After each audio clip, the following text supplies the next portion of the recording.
how COVID did not steal my future. I knew nothing else. The business was me. The need to survive overtook the need to grieve. That it just became this crazy whirlwind of immediate loss. It was a bit like a car crash. Our guest today never saw herself as an entrepreneur.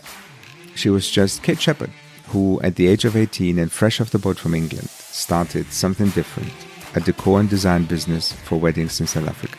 Over 15 years, she grew it to a multi-million-dollar company with 40 employees and multiple locations. And then, at the beginning of 2020, the global pandemic of COVID-19 hit, and overnight it all stopped. The company had to be wound down, and Kate had to let go of all her staff, some of whom had been with Kate from the very beginning. How do you move from the initial denial that this is actually happening to the painful decision to ask people you see as your family to leave? All this whilst not allowing yourself to grieve. Kate talks about her experience of grieving the loss of the business, but also her own identity, about people's expectations on how she was supposed to feel, and about how this having been her everything since she was very young, this felt like she lost her future. We talk a lot about grief, and Kate makes it clear that this is far from fully digested. Not unlike when we lose a person close to us, this is not a linear process. How do you bounce back from that? Kate started instantly working on producing face masks, mainly to have something to focus on and to avoid thinking about the future. And this is not an obvious step to take. It takes strength to be able to do that. Kate shares how she draws her strength from her family and her faith. And she talks about the importance of surrounding yourself with mentors and entrepreneurs who understand your experience. Please meet Kate. This is Naked by the Future Farm, where entrepreneurship is stripped to its vulnerable core. Brought to you by Vladimir Skobrestinska and Nectarios Lolios. And remember, subscribe, follow, and rate Naked to help share it with the world. I'll kick it off, really. Kate, okay. Great to have you on the podcast on Naked. Thanks for joining. Thank you. Thanks for having me. Thanks. Maybe just for our listeners, we do this exercise in the beginning. Let's locate ourselves, because it's quite exciting to know where we are. So what about yourself at the moment? Amazing. So although I might sound British, I'm not in England. I am, in fact, in Cape Town in South Africa. Exciting. So Kate, I wanted to actually, before we deep dive, I wanted to record this and say thank you to Doug, our common friend, because he was the one who sent us a message and he said, hey, you need to talk to Kate. I mean, her story and her ability to reflect on it is something that needs to be aired.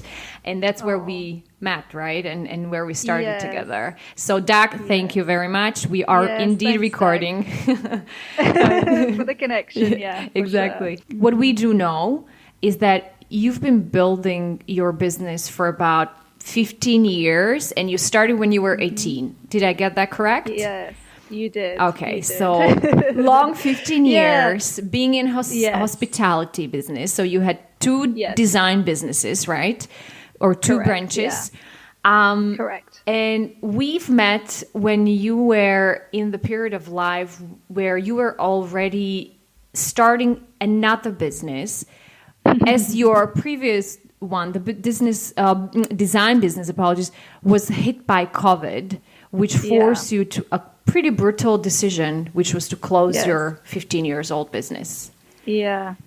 And pretty good summary. We just wanted to go towards what has happened for you in that moment when you made that decision? Because I guess, we haven't really talked to a lot of our founders around COVID specifically, but I believe there are a lot of people out there who actually had to go through a similar decision in their life just recent months. Yeah. There's a lot of businesses that are hurting right now, that's for sure. I think there's very few sectors that aren't affected, but unfortunately, due to the nature of the work that we did, a lot of it was based on overseas and international clients and based on large corporate work, which relied on that kind of market and was fed very much by an international market. So that meant that quite early on, sort of mid-Feb. So before we even had our first case in South Africa, we already started to see probably at least 50 to 60% of our business sort of drop off quite severely. And then what proceeded to happen quite rapidly within the next 2 weeks, sort of moving to the end of Feb, is that it became very clear that this wasn't something that was going to get fixed in a month or 3 months. And starting to talk even 6 months, clients were saying, okay, it's going to be 2021. And it became very clear quite quickly that, this was not a quick fix solution. It wasn't putting on a Band-Aid. It wasn't trying to mothball and survive. It was something that maybe we couldn't ever claw ourselves out of. So can you describe for us how was it for you when you actually landed on that decision? How was it? It was it was a bizarre feeling, because I think obviously the first few days was complete and utter denial. I think it was just like, no, there has to be another way through this. There is no way this is happening. And just suddenly so I turned to some really amazing business people sort of all around the world. My American business coach had been through 9/11, and that was quite a big thing that he had said, he'd been through that. And the one thing that he realized was to not delay whatever decision he needs to make. He mustn't delay it, and it must be a swift decision that you stick by. And that was kind of his regret of what he hadn't done, and what his one piece of advice to me was. So he said, no matter what the decision is, if you decide to go through it, if you decide to furlough, whatever the decision is, just make it a quick one. And the more people I spoke to, that was kind of the thing they kept saying, is the least damage will happen if you make it swift. And the people who you care about the most will get the most out of it if you make the decision quickly. So and then I literally spent 2 weeks on the phone, and it went from what are the options to there is only one option. And it just kind of, I lived it over and over. Are we sure? Are we sure? I don't even know what this word liquidation means. I don't even know what closure and, insolvent. This isn't a world I've been in, So it was a incredibly quick awakening. It was sort of like when someone slaps you in that red sting on your face, it's sort of, and then it lingers, and then you go, actually, no, that this is the only option. It was a crazy emotional period for me. And I think then it just all went so fast and almost was sort of taken out of my hands. You speak to lawyers and it becomes quite a legal thing, that it just became this crazy whirlwind of immediate loss. It was weird. I think it was a bit like a car crash. It was this impact and just incredible emotion, and sort of a lot of fear, and other people's fear lived out through it as well. Yeah. So Do you remember the moment? Do you remember the actual moment of going, okay, this is happening now? Because you do get this adrenaline rush when it happens, right? You have this, it's shivers in a way. Yeah, I think it's I'm trying to think. I think it's called flash memory, isn't it, in psychology, where they say when something incredibly powerful happens, you remember the exact time and place. I do. I was standing in my office here. I was chatting to the lawyer, and she said that word liquidation to me. It looks like this might be the only solution, and I remember just feeling like sweat. I was started sweating now, even frankly. And just like my whole head was hot. It was a very bizarre emotional experience. And again, like I said, my first reaction was sort of, no, absolutely not. But I definitely remember the exact time and place. That's for sure. What in that moment? What was your immediate support system? Where did you turn towards? I mean, two places. I think I have a lot of business support in my father. So my father's a very wonderful businessman in the UK. He is very good at this stuff. And because he's in chartered accountancy, he's been through this quite a few times, not himself, but with his clients. So he kind of brought a very reasonable approach to it, and brought it quite an unemotional, sort of very straightforward approach, which was great because that made me kind of focus. And then always my family, my mother and my husband are my emotional support. So then I could just burst into tears with them. Yeah. It's kind of funny, isn't it? Because sometimes it takes a while for the tears to come, because you're in such a, I need to function. I still have the responsibility to guide everybody. So I'm a bit like that. I quite like to talk about emotions, but when it comes to the push comes to shove, it's like, no, you need to be the stable person here. And then with a slight delay, once you've kind of, the bulk of it is over, then suddenly you realize what just happened. Yeah, absolutely. I think it was just major shock in the beginning. I think for about 2 days, like I said, there was the denial and the shock. And then it was almost immediate grieving, immediate loss, that feeling of I'm the only one that knows this. At that stage, it was still a safe, dangerous place, if that makes any sense. It was still with me. I still held it. So I actually quite quickly kind of went into sort of behind the scenes an emotional state. So quite upset, quite broken behind the scenes, knowing that I would have to fully man up and fully be strong to bring this to the world and also to the rest of the team, who I knew would just not see this coming at all. Yeah. So that was exactly the moment I was thinking about, because I was imagining, and when you say that you had that moment when you learned, you kind of protected it for a little while, right? Nearly as to accelerate your own grief or some kind of reaction to it. But then, as you said, you have to stand up and hold others. Yeah. How was that for you? What was happening?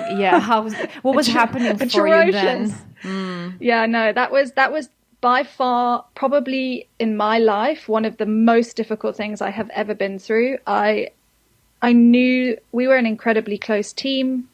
Some people had worked for me for 14 years, 13 years, 10 years. I'd had my core, very good team for 4 to 5 years.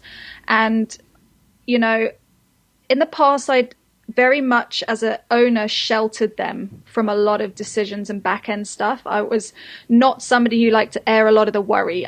I don't think that always helps to bring a great culture. I know some people are incredibly open, but for me, it was a distraction, and I think people then focused on the wrong thing. So I tended to hold a lot of it myself. So we went through a water crisis here where, that massively crippled our industry a couple of years back, where, again, all the internationals stopped coming to South Africa, especially Cape Town. We then decided to launch into Joburg. That pretty much saved us. But again, all of that scary grief, starting a new business, launching into new, that's all kind of carried internally by myself. So when this happened, I knew the first reaction would probably be, why didn't you come and speak to us? But at the same time, I really felt like I'd surrounded myself with incredibly good, very knowledgeable, sort of wise business people that probably could give me better advice than employees. So I didn't want to belittle that, but at the same time, there needed to be a top level decision that had to be made. And unfortunately, it was a horrible one. And the painful bit about it was that I had to keep on saying it over and over to different people throughout the day. Again, I feel like that's one of those days that I will never forget. Going into the office and having to say it to the board, then to the team, to the Joburg team, to people who weren't there on the phone, and then kind of put out a press release and kind of deal with the backlash of that. The whole day was like having to say it 5-6 times and get the similar reaction. It was extremely tough. It was an extremely tough day and an emotional day, because I think at the end of the day, if I hadn't shown my emotion, you know what I mean? Yeah. They might have felt like it was a cold decision. Not being able to connect to you on a human level. How many people did you have to let go? About 40. Wow. Yeah, across the 2 cities. And from the very beginning, it's not just me saying it, but if you speak to my lawyer or any of the people I spoke to, the one thing from the beginning, the most important thing to me was the staff. We have a massive warehouse there full of lots and lots of stock. So, we've got warehouses and we've got stock, but to me, that wasn't important. Not even the company name or the reputation. It was the people. I cherished them. They were my family. It'd been 15 years. This was my South Africa completely. Yeah. So it was incredibly emotional. And I think it's bizarre because a bit like any kind of grief process. It was on the day, it was very tough and emotional, and some people's sort of initial reaction became probably one of empathy towards me, and then once they realized what had happened to them, it very much flipped, and it became a lot of aggression, a lot of anger. And I think a big thing that didn't help is this looming pandemic, this fear from the world that was kind of coming in, and I felt like it was almost like they were riding on a surfboard of this kind of like pandemic fear wave, that it just culminated in an enormous amount of backlash from the team, and people I had trusted for years just literally within 2 hours thought I was the devil. Right. It was tough. Yeah. So I'll ask probably again the same question, because it is something that, you know, I think a lot of people might connect to, is that what was the protection mechanism for you in those moments? Yeah, so on the day I did have sort of my senior level like CFO who was in on the discussion with me. He was there, and I was reluctant to take my husband because I knew that if everybody saw he was there with me, they would know that it was something big. So he was there, and you know, and I just thought, just for safety of questions I can't answer, I did have sort of my lawyers and legal team there. So that was kind of my support on the day, which was great because they also could shield me. They would keep me away from the rooms where people would start exploding and, you know, throwing things across the office. It really amazed me as an entrepreneur how I had built something from absolutely nothing into something that was something. Yet that loss of a job was almost, it appeared to come across as the same loss that I was feeling, which was quite interesting to me. At the time, and even now, it amazed me and made me realize perhaps they were more bought into it than I maybe even realized. Yeah, sounds like identity, really, right? That equally as we might have as entrepreneurs of all kinds, find the identity a lot of times in our businesses and missions for a lot of people. And it's interesting because I feel like that's what we actually aspire for, to get our people to co-own the business with us. Right. Absolutely. And to feel it and love the culture and love being there and doing what they do. And I think it really showed me, as much as there was a lot of anger and you know, a lot of things thrown at me sort of for the next few months, I do think that inevitably at the core, it's probably because they really did value and enjoyed working there as we all did. It must be quite, what's the word? Quite confusing kind of experience to, on the one side, to feel defensive, right? Because you're ultimately hurting people and you feel bad about it. But at the same time, applying the empathy that you seem to apply because you were so reluctant to do this in the first place, right? I really, it's amazing that you can even talk about this now, which is not that long ago, right? Because your own grief, let's not forget that you're not excluded from the pandemic looming over your head and the unknown side effects of that either, right? Wow. Absolutely. And I think, you know, I had it quite early on also just from a health perspective. Like my father got COVID early April in England, very, very, very badly.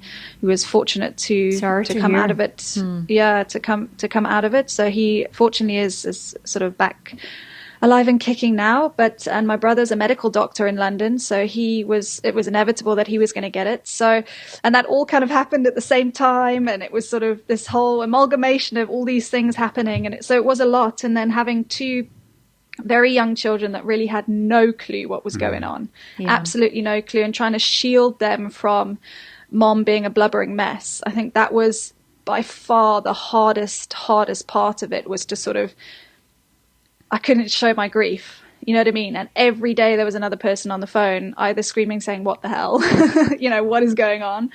Or they were shouting and kind of saying, you know, can I help? Can I, you know, what can I do to help you? It was a very hard place to be. I think I just disappeared for a little while. Phone very much on silent. So was actually the escape a one way to connect with Kate? I mean, yourself with yourself? Yeah, I don't know if I've even managed that yet. Like, truthfully and honestly, I think lockdown happened about a week after I closed the business. So it then, I was very much the punching bag for everybody in my business and anybody in the industry who couldn't believe what was going on. So I felt that it wasn't about me for that moment. I very much went into let me help them. Unfortunately, I care way too much what other people think of me. So I spent the whole time trying to just make people understand the position. I mean, I literally offered to show financials. You know, people thought I'd made this all up. Mm-hmm. They thought that, you know, the things that they were saying, they said it's just a way that I can get out of it. I'm like, we were in our best year ever. Like, what? Why would I ever want to drop something that means so much? And then literally as lockdown hit, 3 days in, we said, okay, not only do I now not have a career or a business, but how are we going to fund this? Like, how are we going to live for the next year? So very quickly, we then we were those people that decided to sell masks. Here comes the hope of the story. And we launched into it. 3 days into lockdown, we were making masks. Fortunately, my mother-in-law is good on a sewing machine. I am not. That is not me. And that was, so I never, quite honestly, and it's something that my mom is very concerned about, but I never truthfully allowed myself to properly grieve it, because I needed to be busy. Like, I found the more time I was in it, I needed time. And I think time was not something I had because of the way it was going and the lockdown, and just the need to survive kind of overtook the need to grieve at that stage. So then for, 3 months or 4 months, whatever, we've been going mental on masks. I'm just like, because this grieving part, right? And so relevant to so many other life situations for many people, for all of us. Do you know yourself to a level that you understand what actually enables you to create that sanctuary for yourself to process? Or is it something that you are exploring still? Yeah, I think I do, but I think I just don't have the physical ability to do that in the current circumstance. So I need time. That's my biggest thing, and I need space, which is not something you get when you're stuck in a house in lockdown. Mm-hmm. And I need adult time. I need to be able to speak to adults and be with other people that can hear and also help me. I'm a people person. I'm an outgoing person. I'm a talkative person. Shock horror. And so I need that, because I need to talk it over. Mm-hmm. That, like, my process is, my mom used to call it dumping. Mm-hmm. I would come home from school and I would just, offload. I would kind of dump it onto somebody. And unfortunately, I've not really had the ability to even do that. It's sort of been just this constant whirlwind of sort of busyness. There is something about grieving that people seem to know what it is, and people seem to have ideas about what you should be doing or what stage you should be at. And I've been through a lot of loss in the last couple of years. And I realized not only was it different every time, but also I had to always kind of fight back to the kind of well-meaning people who say, no, maybe we should do this, maybe we should do that. And you go, just leave me the F alone. Yeah. And then suddenly you wake up one morning and you realize something's clicked. And there's a little piece here and a little piece there. But for me, the interesting insight was that there's also something that just because it happened to you once somewhere else doesn't mean that the next time you experience loss, it's going to be the same. There's no template. So what you're describing completely resonates also from you have enough of an awareness that you know that right now is not the time to be pressured into things. And you're trying to find for the little avenues that will give you what you want, and your way of processing information. I'm a bit like that, by the way. I come home from work, and when my partner asks me, how was it? I will start talking for about 15 minutes. I ask questions, but I don't expect any answers, because that process is what I need, right? And this is a perfectly valid way of processing your day, right? You sound, though, like you managed to turn around something that was completely confusion, which is this extreme loss, something that happened very fast, into a mechanism that gave you a meaningful distraction. Oh, yeah. I mean, obviously, the biggest thing that I felt was, people talk about the loss of your future. It wasn't necessarily the loss of the past. It was the loss of what we were growing to be. I just registered the name in England. We were going to launch in London in 2021. We had all these big plans and this big purpose. And I think that's the biggest and scariest moment, is when you realize you have no purpose, right? That everything that you planned for, your entire life had grown from, was suddenly gone. And when you lose yourself, you lose your purpose. That is, that's huge. So I think that is exactly what the masks did, is it gave me a purpose, and at least that gave me, and that's why I had that small inkling of hope. Yes, maybe I hadn't grieved and still haven't fully grieved the situation, but at least I had a mission again. And as an entrepreneur, I think that's one thing, that if we are without a mission, without a purpose, we're completely lost. Yeah. And there was when I was reading about your story, there was an interesting part around the identity of an entrepreneur, that you said that was a lot of realization from your side, right? That it's that you are about your personality and character and many other traits, your values, you're Kate. And then there is the mission, vision, purpose of the business, but doesn't necessarily define your identity. Can you tell us a little bit more about this? Yeah, well, I mean, I came straight from school on a gap year. I landed in South Africa.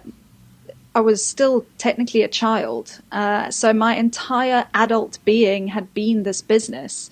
So I knew nothing else. That the business was me. It was part of who I was as an adult, And so for sure, it was completely and utterly my identity. I was Kate Shepherd who owned something different. That was kind of like, it wasn't just Kate Shepherd. I was actually less often Kate Shepherd, wife of Ryan Shepherd. It was more Kate Shepherd, owner of something different. And it just became completely my identity. At any interview, at any podcast, anything, that's who I am. And it's been quite a weird process after this, sort of saying, who am I? I'm just Kate Shepherd. And it's sort of it's a weird feeling to sort of go through that. And again, that was part of that kind of loss of purpose and understanding, who am I now? Do I have anything? I mean, I'm not somebody, I didn't go to university. I didn't study. I don't have masses of qualifications behind me. If I don't have my business, what do I have? So there was a lot of identity crisis. And sort of slowly starting to realize I'm hugely grateful for actually sort of the school community, my daughter's school community, who are incredibly supportive. Very quickly, I think a couple of weeks in, they asked me to MC something for them. And just that, obviously all online, but just having that feeling of somebody asking for me. They actually were asking for Kate, and it was actually Kate as a mom, which was a different role that I'd not been used to being asked for, but they wanted Kate. And suddenly I started to realize maybe there is value outside of, the something different Kate. And it was, it's still a process I'm working through. But yeah, understanding that I am not my business. And I think that's very hard to kind of separate off, especially when it was from so young. How does it feel, actually, to touch upon the other layers of Kate? Yeah, I mean, in the beginning, extremely lost. I think I've started to realize that people are interested to hear the story, such as yourselves. I think I've started to kind of draw this, I keep saying the word failure, and then all the do-gooders Nick say, don't say it's a failure. And I'm like, there's no harm in saying it failed if you're not saying you are a failure. I think there's quite a big difference between the two. I'm slowly wrapping my head around that, understanding that, because something failed doesn't make me a failure, but that there's a story about that too. If that can aid anybody else, then I want to tell that story as much as possible. But I also don't want that to become my identity. So I've been very keen to also understand that, yes, I really want to share the down and the dip, because I think getting out of the dip is the hardest part. A lot of the time we feel we're in that dip, but that there is a way to get out. And also for me to see that there's a way to get out is also quite important for my own, self-preservation. I actually feel like let's focus on that second part of the U curve in that specific moment for you, Kate, which was actually what Nectarios said, creating that distraction, which was actually very purposeful and meaningful in that moment, right? Which was the masks business. But I do remember you said that you yourself are aware that masks are going to go at some point. Hopefully, we all hope for that. Yeah. So, yes, we do. How is that helpful, and how are you looking towards the evolution to a next phase? Yeah, I think, with the masks, what it did as well is it got me to start again. I'd only been on one brand for 15 years. So it was also quite refreshing for me to say different colors, different this, different brand, like to build something again that was, even though it was not particularly big scale, it was small enough that I could do it myself, and, to the point that create our own website and, our own systems. And, the other two partners that I was doing it with were laughing at me always. Why are you making this so professional? I'm like, yeah, but it's kind of like that rebirthing again, right? So you're just getting your teeth stuck into the small stuff, which is the fun stuff. And I hadn't done it for 15 years. So, but in that moment, again, it's such a whirlwind, and you're still busy dealing with the wind down of something different, and dealing with the heavy kind of, I feel like you've always got a sack on your back, like this weighty burden that is kind of sitting there, and still is sitting there until it's fully finished and fully gone. And every step there's another issue or another cost or something else that comes into it. But to know that, to see us make a successful business out of the masks showed me mostly that my identity was in being an entrepreneur and not in being something different. So that's where I understood the meaning of kind of being an entrepreneur. Before, I was just a kid that started a business. That was kind of how I looked at it and kind of worked it through the years. But to see that I could do it again and so quickly, realize that my identity was more in that, was someone to build businesses rather than someone who had a business, if that makes any sense. So that was quite a sigh of relief, should I put it that way? I was like, oh wait, okay, I can do this again. I'm not completely forged in what something different was. I'm not completely forged in my old business.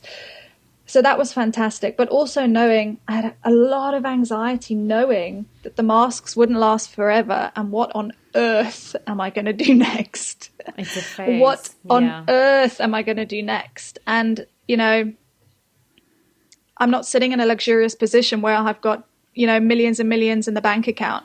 I need to find something that, can create income, but also can potentially build. And I think that's also the scary question is, okay, what if I think of something now, but what is really the future?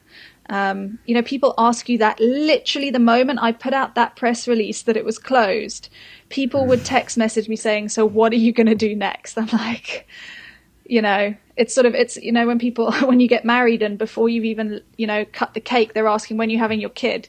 It's that kind Very of much. Hold on, people. There's a process. So I think I put a lot of pressure on myself to the point of getting quite a lot of anxiety, sleeplessness. I would work till super late on the masks just to avoid having to think about what that future would be.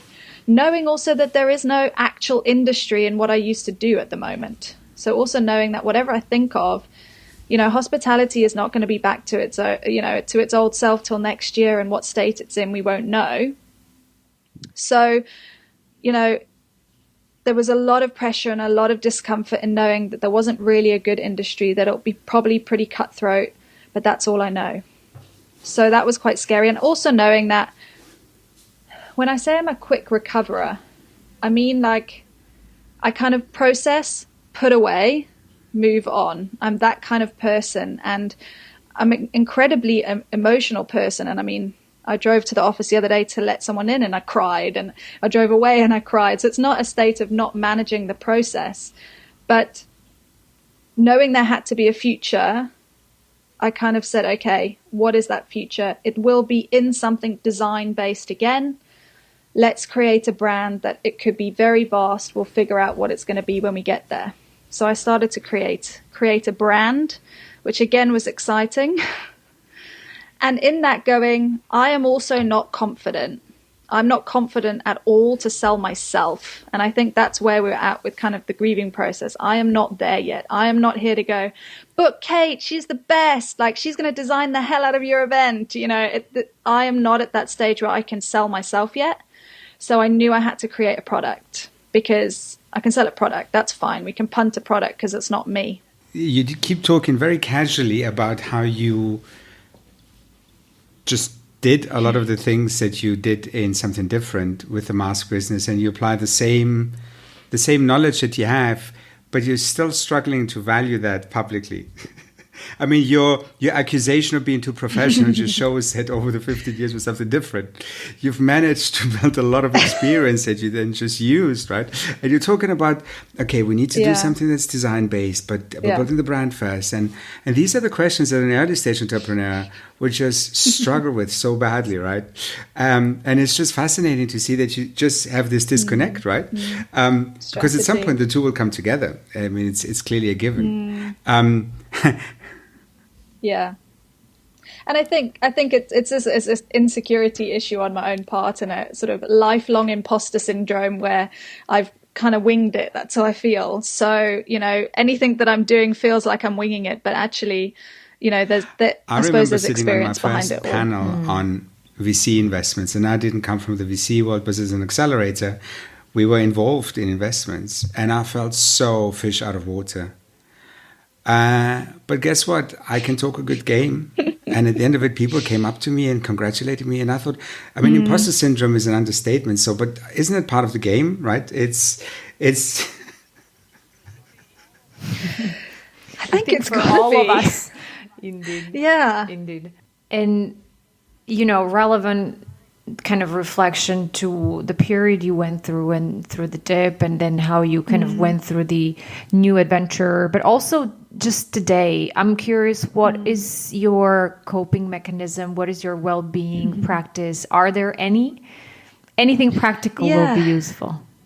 Yeah, I mean, I think before we started this, I was like, is there anything that I want to particularly say or put across? And I was like, I don't think there really is. The one thing I did realize is every single word I actually wrote down about it began with an F, which I found really interesting. So, you know, from the beginning where it was all about fear and about failure. But then the only way that I coped with this was both with family and with faith. So for me, obviously, your support system is crucial, and who that support system is, but also just faith. People, not only a spiritual faith, but people reminding you about faith in humans, faith in the system, reminding you that there is faith in your purpose. You know, sort of having people reiterate and to have faith was kind of a big thing for me through this. I think if I didn't have sort of morning, you know, even if it's 5 minutes quiet time, honestly, with a 5-year-old and a 2-year-old and homeschooling, there's really very little time to yourself. So finding that time, even when it was doing, you know, in the shower with my phone on kind of thing, you know, it was trying to find moments where I could listen to what I needed to and just be quiet. It was, that was incredibly important. I think everybody speaks to how meditation and sort of prayer and all those different things are important for managing and centering. So definitely. It's good to hear, because we actually, one of the entrepreneurs we talked to, not on the podcast, but in our other conversation, like a validation study, they said that there's a 3 F's for them. So they said faith, family, and fitness. So people covered the actual. Wow, right? So you've done the F's. Yeah, indeed. And I actually did stick to a fitness thing, I must be honest. I was quite shocked. I mean, in the beginning, I stuck very much to Aperols and wine.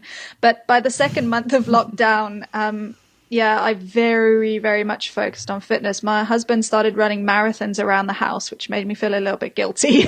So, is there a specific resource or a book or a course or a group? Is there anything else that you would say on my journey as an entrepreneur, as Kate, self-awareness, self-reflection, this is what I would potentially direct people towards because it's been useful for me? Oh, that's a good question. Yeah, I mean, building a community was important. Like I said, I'm not from this country, so I wasn't born into a school here and have school friends forever. So for me, finding like-minded people was hugely valuable. So definitely finding that entrepreneurial community that you can slot into is really important. And I actually would fully suggest, even though it was scary, finding one that you think is above you, that you think you can't get into. Because if you think you can get into it and you want to be the boss of it, then it's not the right organization for you. So definitely a community that you feel will pick you up and lift you up, I think is crucial. Well, for me, it was mostly faith-based. So a lot of mine has been kind of prayer meditation stuff. So it's more faith-based music and faith-based prayer. So it was more that kind of thing from my side. So that was very crucial. It was funny because, again, an industry that I'd been so massively a part of, I almost felt like I was cheating to kind of go back into that industry and touch base with people in that industry. Obviously, I have my friends, sort of other business owners in the industry, but it almost felt uncomfortable and also in the past to go back there, because normally I would have gone into the industry, I would have voiced myself, amongst the community that I was known, but that felt very raw. So I couldn't go back there. So I lost a community. I lost all the people at work I would normally go to, so really I only had my family and kind of the entrepreneurs that were so far removed. And I think that also really helped is finding those groups of people, like I said again, that know you for different things, having the entrepreneur community, having your family community, and then, like I said, the school community that didn't even know me for the entrepreneur. So it was quite helpful to have people that actually didn't know me for what I thought I was worth. Yeah, amen to that, frankly.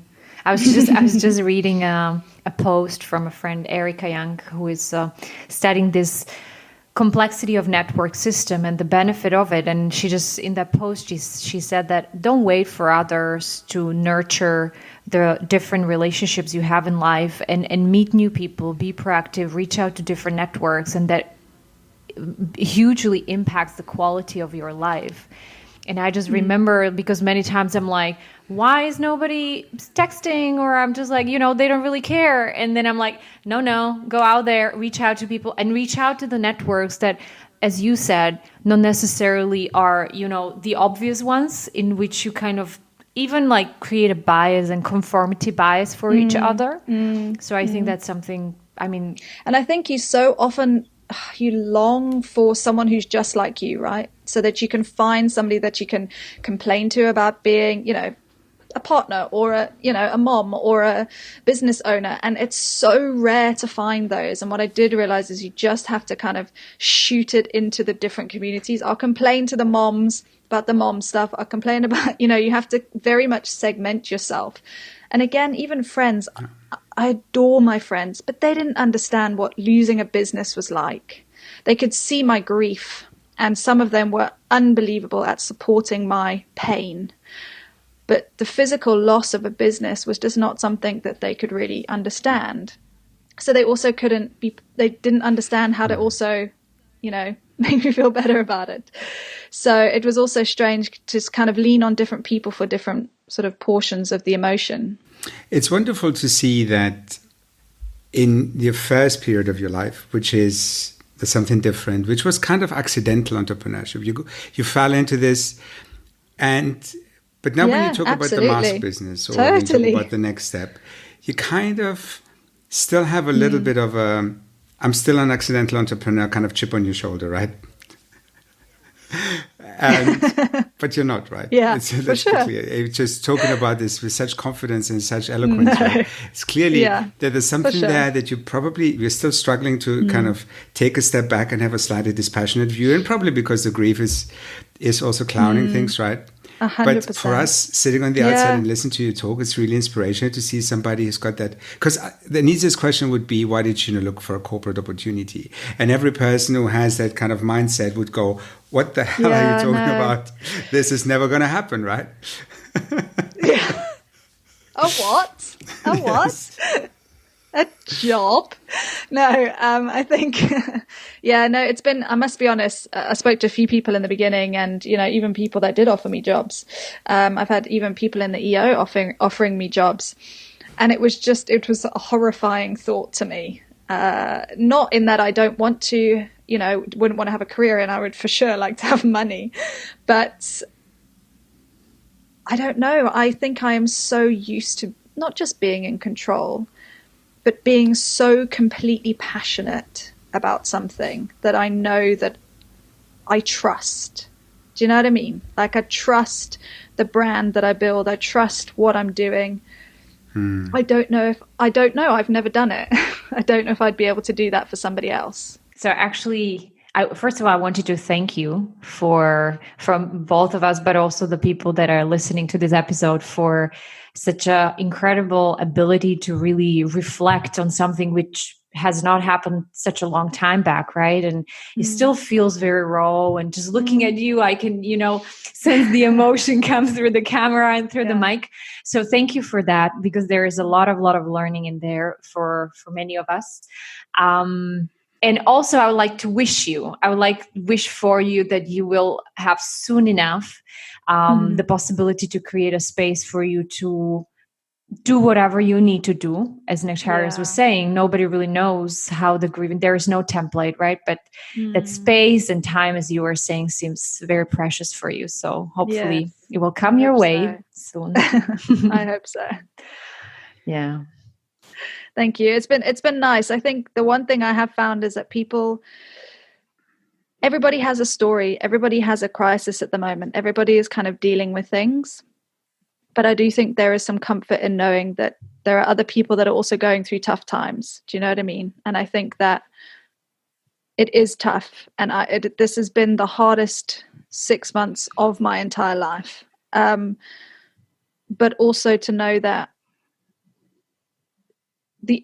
without being cheesy, the only way is up. When you are so low and it is so deep, you can't go any deeper than the deepest, So I think knowing that there is some way to lift and get out, knowing that as entrepreneurs, we can create again, even in the pit. You don't have to be at the top of a peak with flush pockets and, great ideas. I think it can happen at any point.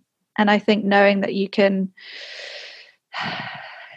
rise again, I think it's nice to know for people. So I think it's important to know that you can fail, but you can do it again. Really lovely. I wanted to say funny, but that's probably not the right word in my limited English. But I have this kind of cheerful feeling. Yeah, cheerful is probably good. I would put that word to it. And I was thinking in the last minutes of the conversation that a thought around what if the future farm or the Neem exponential, which we're building in Pakistan, doesn't work? I don't go there, I don't go there with that thought. I'm like, I remember when Emma told us on the podcast, she was like, I'm building this and I never go into, a thought or reflection whether what will happen if this doesn't work. And I realized I haven't done that either. So I was just like catching myself thinking about what that means for me even. Useful. I don't have the answer. It's just... Are you supposed to have an answer? I don't know. Probably not your leading question.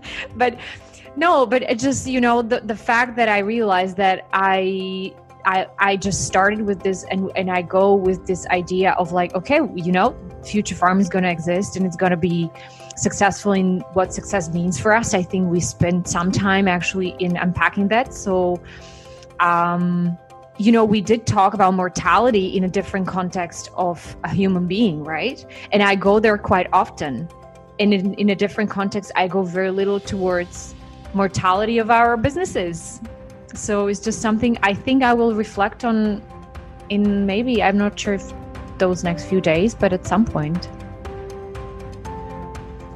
I think the interesting thing was the piece where we talked again about identity, because the manifestation for Kate was very different, right?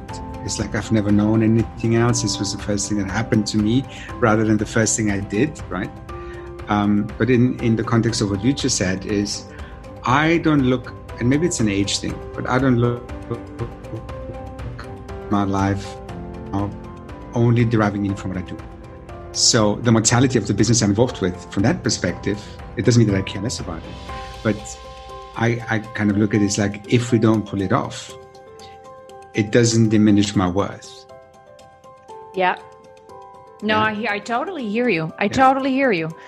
I think it's just that fact that I'm not saying that I will land there on that exact feeling, right? Because similarly, I think I landed on this with relationships, actually. I mean, there are so many parallels. Like, I realize that relationship doesn't define me. And it's probably because that's something I'm going through in my life, right? Very actively.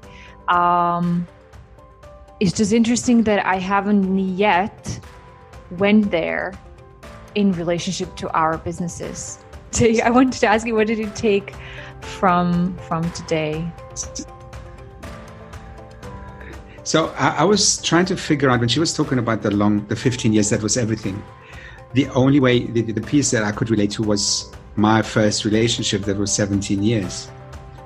My first romantic relationship, right? And when we broke up, so everything that Kate was saying about the business, I could relate to a romantic relationship for myself. Yeah, and also this very sudden recognition that it was over. And this very strong feeling about it, because I was 20 when I got into it, and I was 37 when it finished. So it was defining for my life. I had no other frame of reference. I didn't know anything else. This was a relationship I got into. And this was supposed to be for life, because I was copying or emulating my kind of what was I seen from my parents, right? So the strong feeling of failure that came when that finished was unbelievable, because that's where I drew strength from. Everything, work could have been boring, or friends could have been difficult, whatever, but I had this baseline. So that I could relate to that. It was kind of funny, because I use the analogy very often to describe things, but I never really have an emotional connection with my own experience. I think with your question, I don't think we've spoken very often with people who are sort of in the middle of it and are still processing. And it's been quite wonderful to see that we had a still very reflective, very candid, very open conversation, but also very clear a statement like, yeah, it's there, but I don't go there right now. I think it's also important. And for me, the key thing was in all of this, you know what, when you're going through a difficult time, you define the pace and you define what you want to talk about, and let people impose things on you. Yeah, I could, I could feel myself, how actively I needed to really work with myself to hold on from the problem solving. Let's talk about what will come, it's like, because of that. And that's probably my own personal, way of operating, right? It's like that way of coping is that problem solving mind or head, whatever. And I was like, solution mode. Yeah. Totally. And I think you are so right that, even on the podcast itself, creating that space, and I hope that we gave it some justice. We'll see when we listen to it again together, but we gave some justice to actually creating some space to not go there as of yet, and kind of be respectful of that. And I think that comes a lot. And I remember when you told us that, right? When you were in your precious time, and you said that, you know what, I just need my own time and on my own pace. So yeah, I agree with you. But I think it's a lot about learning about yourself and just listening to the others when they give us clues in terms of, I just don't need the advice right now.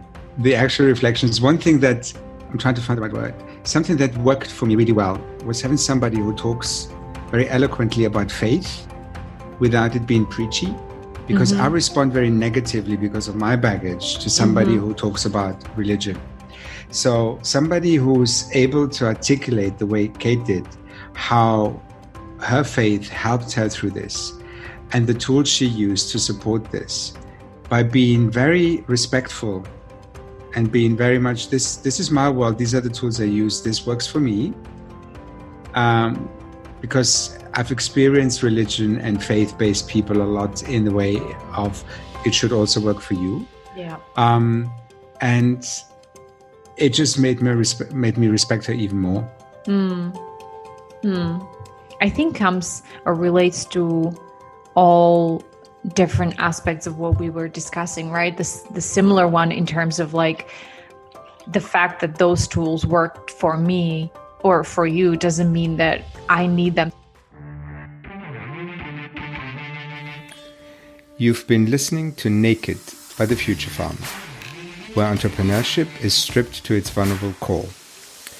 To learn more about our work, sign up to our newsletter or visit thefuturefarm.co, where you can also apply to be a Naked guest. Naked is produced by Dan Purcell, coordinating producer Alanat Zamidova, and edited by Catherine Volker. And remember to subscribe, follow, and rate Naked to help us share it with the world.